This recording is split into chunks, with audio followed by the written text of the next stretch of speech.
Investment और finance की जानकारी के लिए Finnovations.com चैनल को जरूर सब्सक्राइब करें और नोटिफिकेशंस पाने के लिए बेल आइकन पर क्लिक करें। नमस्कार।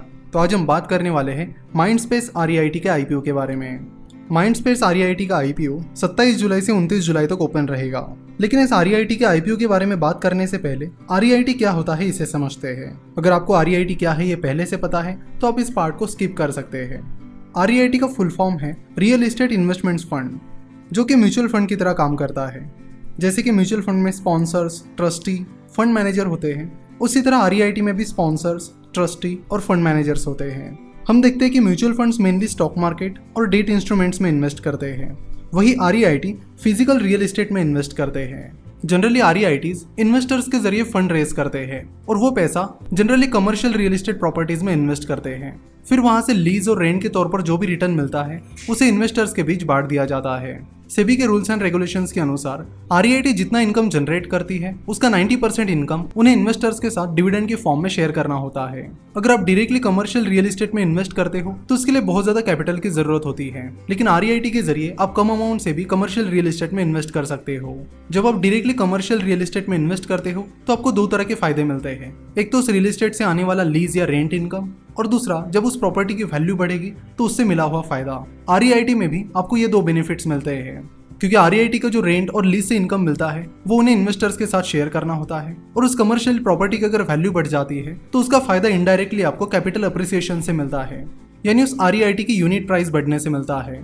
जो REIT स्टॉक एक्सचेंज पर लिस्टेड होते हैं उनमें आपको अच्छी लिक्विडिटी मिलती है, आप उनमें बड़े आसानी से अपनी यूनिट्स बाय और सेल कर सकते हैं। वही अगर आप डायरेक्ट रियल एस्टेट की बात करते हैं तो उसमें अगर प्रॉपर्टी आपको खरीदनी है या फिर बेचनी है तो उसके लिए कैपिटल रिक्वायरमेंट तो ज्यादा लगती है, लेकिन पेपर वर्क और बाकी चीजों में भी काफी टाइम लगता है। प्रॉपर्टी अगर सेल करनी है तो बायर ढूंढो, पेपर वर्क करो, तो ऐसे में डायरेक्ट रियल एस्टेट इन्वेस्टमेंट में लिक्विडिटी कम होती है, वही REIT में लिक्विडिटी काफी ज्यादा होती है। इंडिया में REITs फिलहाल इनिशियल फेज में है। 2014 में इंडिया में REIT को अप्रूवल मिला।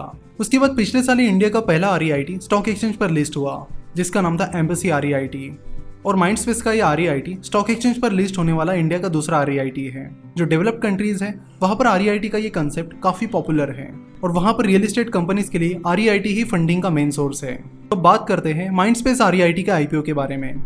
जैसे कि हमने कहा कि 27, 28 और 29 जुलाई इन 3 दिनों के लिए IPO खुला रहेगा, और इस IPO के जरिए माइंडस्पेस REIT 4,500 करोड़ रेज करेगी, जिसमें से 3,500 करोड़ का ऑफर फॉर सेल है, यानी जिन इन्वेस्टर्स की पहले से इस REIT में होल्डिंग है वो अपनी होल्डिंग यहाँ पर बेच रहे हैं। तो के रहेजा कॉर्प और ब्लैकस्टोन अपने 3,500 करोड़ के यूनिट्स यहाँ पर बेच रहे हैं, वही बाकी 1,000 करोड़ के फ्रेश यूनिट्स कंपनी इशू कर रही है। यानी टोटल 4,500 करोड़ में से 3,500 करोड़ के रहेजा कॉर्प और ब्लैकस्टोन के पास चले जाएंगे, और बाकी 1,000 करोड़ सीधे माइंडस्पेस REIT के पास चले जाएंगे। तो ये इशू IPO कम और ऑफर फॉर सेल ज्यादा है। तो जो 1,000 करोड़ की इन्वेस्टमेंट सीधा माइंडस्पेस REIT के पास जाएगी, उससे कंपनी मेनली अपना डेट कम करने वाली है। इस IPO का price band 274 rupees to 275 rupees है। मिनिमम आप 200 यूनिट्स ले सकते हो और 200 के मल्टीपल्स में यूनिट्स खरीद सकते हो। यानी अगर 274 रुपीज से अगर आप 200 यूनिट्स कैलकुलेट करते हो तो इस IPO में आपके मिनिमम इन्वेस्टमेंट 54,800 रुपीज रहेगी, और अगर आप 275 रुपीज की प्राइस पर बीट करते हो तो उसके हिसाब से आपकी मिनिमम इन्वेस्टमेंट 55,000 रुपीज होगी। इस IPO में 75% ऑफर इंस्टीट्यूशनल इन्वेस्टर्स के लिए रिजर्व है और 25% रिटेल इन्वेस्टर्स के लिए है।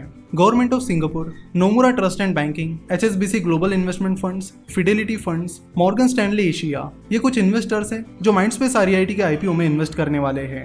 अगर इस REIT के डेट के बारे में बात करें तो लिस्टिंग के बाद माइंडस्पेस REIT पर करीब 4,000 करोड़ का डेट रहेगा।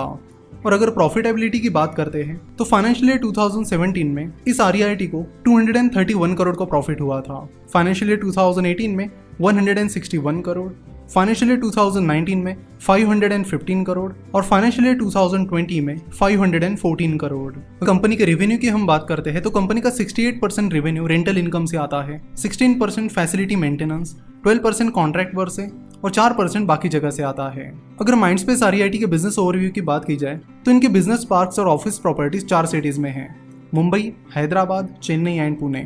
इस REIT के पास 2.95 करोड़ स्क्वायर फीट का लीजेबल एरिया है, यानी 2.95 करोड़ स्क्वायर फीट एरिया वो लीज पर दे सकते हैं। कंपनी के टोटल लीजेबल एरिया में से 92% एरिया ऑक्यूपाइड है। अपने लीज बिजनेस में इस REIT के पास 180 क्लाइंट्स है। जिसमें से ज़्यादातर मल्टीनेशनल कंपनीज और फॉर्च्यून 500 कंपनीज हैं। अगर सेक्टर वाइज देखा जाए तो मेनली टेक्नोलॉजी और सर्विस सेक्टर की कंपनीज इनकी क्लाइंट है। चलो तो बात करते हैं इस REIT के पॉजिटिव और नेगेटिव फैक्टर्स के बारे में। तो शुरुआत करेंगे पॉजिटिव फैक्टर्स से। कंपनी के ज़्यादातर क्लाइंट्स टेक्नोलॉजी और सर्विस कंपनीज हैं और पिछले 5 साल में टेक्नोलॉजी सेक्टर कंपाउंडेड सालाना 11.3% से बढ़ा है और सर्विस सेक्टर कंपाउंडेड सालाना 8.7% से, यानी इन दोनों सेक्टर्स की ग्रोथ GDP ग्रोथ से ज़्यादा है। वही जितने भी स्टार्टअप्स इंडिया में तेजी से आगे बढ़ रहे हैं उसमें से ज़्यादातर स्टार्टअप्स टेक्नोलॉजी सेक्टर से जुड़े हैं। और अगर टेक्नोलॉजी सेक्टर की बात की जाए तो इंडिया टेक्नोलॉजी आउटसोर्सिंग सर्विसेज का हब है। पूरी दुनिया के IT आउटसोर्सिंग सर्विसेज का 55% मार्केट शेयर इंडिया के पास है। तो टेक्नोलॉजी सेक्टर में हो रही ग्रोथ इस REIT के लिए एक पॉजिटिव पॉइंट है।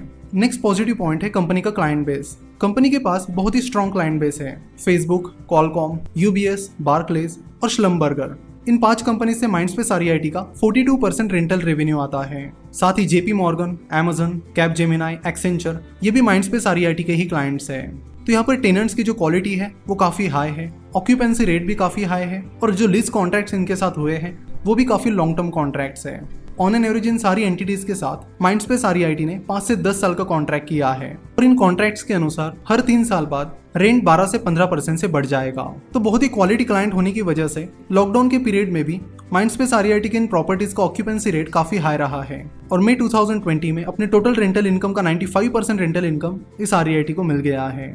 जून का डेटा फिलहाल पब्लिक नहीं किया गया है। तो क्वालिटी टेनेंट ये कंपनी के लिए पॉजिटिव फैक्टर है। वही अगर टोटल रेंटल इनकम अगर इसी तरह कम होता चला गया तो वो कंपनी के लिए नेगेटिव फैक्टर भी बन सकता है।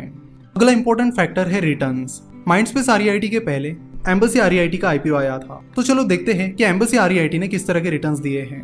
एम्बेसी REIT के शेयर्स 300 रुपीज की प्राइस पर इशू हुए थे। उस IPO में मिनिमम इन्वेस्टमेंट 2,40,000 रुपीज थी, लेकिन रिसेंटली सेबी ने REIT IPO में मिनिमम इन्वेस्टमेंट 2 लाख रुपए से कम करके 50,000 रुपए की है।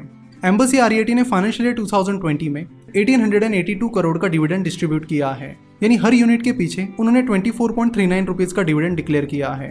अगर आप इसके डिविडेंड यील्ड निकालते हो तो डिविडेंड यील्ड का फॉर्मूला है annual dividend divided by stock price multiplied by 100।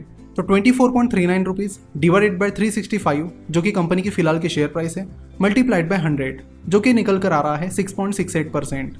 तो आप ये कह सकते हो कि डिविडेंड के फॉर्म में लोगों को 6.68% का रिटर्न मिल गया है। और एम्बेसी की इशू प्राइस 300 रुपए थी और फिलहाल उस REIT की प्राइस 365 रुपीज चल रही है, यानी इस 1 साल में इन्वेस्टर्स को लगभग 21% का कैपिटल अप्रिसिएशन भी मिला है। लेकिन ये कैपिटल अप्रिसिएशन शॉर्ट टर्म के लिए है, इसलिए आप इस पर ज्यादा फोकस नहीं कर सकते। जब भी इक्विटीज की बात आती है आपको लॉन्ग टर्म रिटर्न्स देखने होते हैं। तो और 1-2 साल बाद कैपिटल अप्रिसिएशन के बारे में हमें और अच्छी आइडिया आ जाएगी। तो एम्बेसी REIT में डिविडेंड के फॉर्म में इन्वेस्टर्स को करीब 6.68% की डिविडेंड यील्ड मिली है और 21% का कैपिटल अप्रिसिएशन। जहां तक REIT के टैक्सेशन की बात है तो यहाँ एक पॉजिटिव बात है और एक नेगेटिव। पॉजिटिव बात यह है कि REIT पर जो भी डिविडेंड आपको मिलता है उस पर आपको कोई भी टैक्स पे नहीं करना होता। जब भी किसी शेयर पर हमें डिविडेंड मिलता है तो उस पर हमें टैक्स स्लैब के अनुसार टैक्स पे करना होता है, लेकिन यहाँ पर ऐसा नहीं है। एक्चुअली इस साल का जो बजट था उसमें ये बताया गया था कि REIT से जो डिविडेंड मिलेगा उस पर भी टैक्स लगेगा, लेकिन बाद में उसमें चेंजेस किए गए और फिर से REIT से मिलने वाला डिविडेंड कंप्लीटली टैक्स फ्री किया गया। अगर ये चेंजेस ना किए जाते तो फिर REIT इन्वेस्टमेंट एक बहुत ही अनअट्रैक्टिव इन्वेस्टमेंट हो जाती और शायद इसी चीज को ध्यान में रखते हुए टैक्सेशन में तुरंत चेंजेस किए गए। अब बात करते हैं टैक्सेशन से जुड़े नेगेटिव फैक्टर्स के बारे में। अगर आप अपने REIT के यूनिट्स 3 साल से पहले बेचते हो तो उस पर मिलने वाले प्रॉफिट पर आपको short term capital gain tax that is STCG लगेगा जो कि 15% है। और अगर आप अपने यूनिट्स 3 साल के बाद बेचते हो तो उस पर मिलने वाले प्रॉफिट पर आपको long term capital gain tax that is LTCG लगेगा जो कि पहले 1 लाख रुपए तक के प्रॉफिट पर 0% है और 1 लाख रुपए के ऊपर के प्रॉफिट पर 10% है। अगर आप जनरली किसी कंपनी के शेयर्स खरीदते हो तो उस पर आपको short term capital gain tax लगता है और अगर आप 1 साल होल्ड करने के बाद उन्हें बेचते हो तो उस पर आपको long term capital gain tax लगता है। तो यहाँ पे LTCG के टैक्सेशन में मेन डिफरेंस ये है कि अगर आप किसी कंपनी के शेयर्स 1 साल से ज्यादा टाइम पीरियड के लिए होल्ड करते हो तो उस पर आपको LTCG लगता है, और जहां तक REIT की बात है तो उन्हें आपको LTCG के लिए 3 साल से ज्यादा टाइम पीरियड के लिए होल्ड करना होगा।